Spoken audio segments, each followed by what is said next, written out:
Hello, welcome back to Share a Shake. My name's Brian Bodie. Today I'll be talking with Jodi Breckenridge. How are you doing, Jodi? Doing pretty good. How about you? I'm good, having a good day. Me and Jodi are here to talk about her historical ghost walk she does here in Jefferson. Jodi, why don't you tell me a little bit about it? Well, it's something we started here 13 years ago, and we go every Friday and Saturday night year-round, 8 o'clock.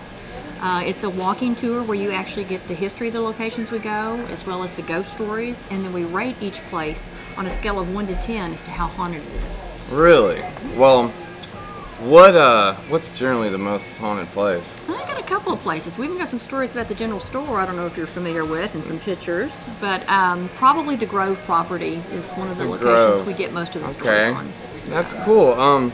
Well, how long have you been doing the tours? Like I said, been about 13 years. Something we started as just a fun thing to do every couple of months because of the history of the hauntings here. Right. And things have kind of grown over the years, of course, with the publicity, with the television programs and newspapers and magazines. All of a sudden now everything in town is haunted. Yeah. Which, that's not true, but there's probably a lot of truth to stories at locations because of the history here. To me, if it's got a history, it's going to have a good story. For sure.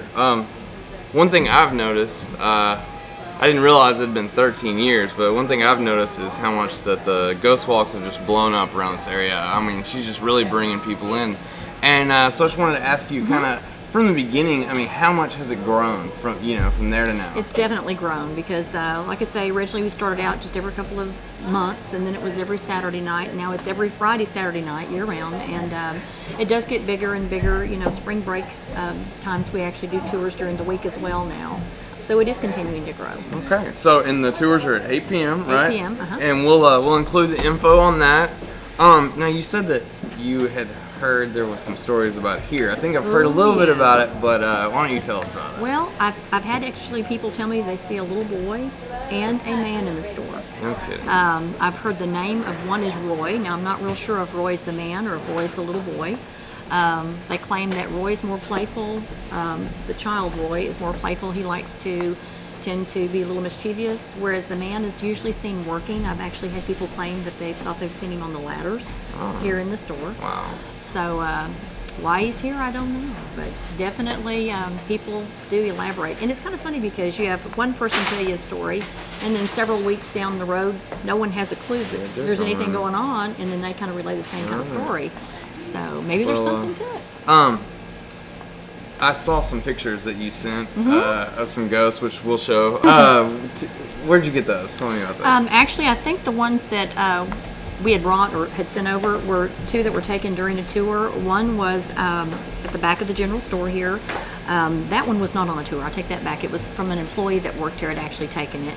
The other photograph was taken on the staircase of the Pride House. And that was taken by a gentleman that actually debunked the whole Amityville horror thing. He's more into finding logical reasons for stuff. Right. So he's trying to find a reason for the pictures to explain it. And he can't explain this when it actually looks like a man on the staircase. Wow. Well, it's a pretty cool picture. That's great.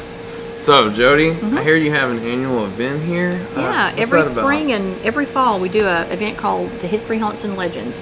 And it's an all-day event on Saturday where we have professional paranormal investigators that come in that speak. Some are writers, some are authors, some are scientists. And they actually lecture during the day. We cater in a meal for everybody. And then that night, we incorporate the ghost walk. But the big part that everybody looks forward to is we always have 4 separate locations that you get to go to with the professional paranormal teams that are here and actually do an investigation at these 4 locations. Okay, well, sounds really interesting. So come down and check it out. We'll include the info for that.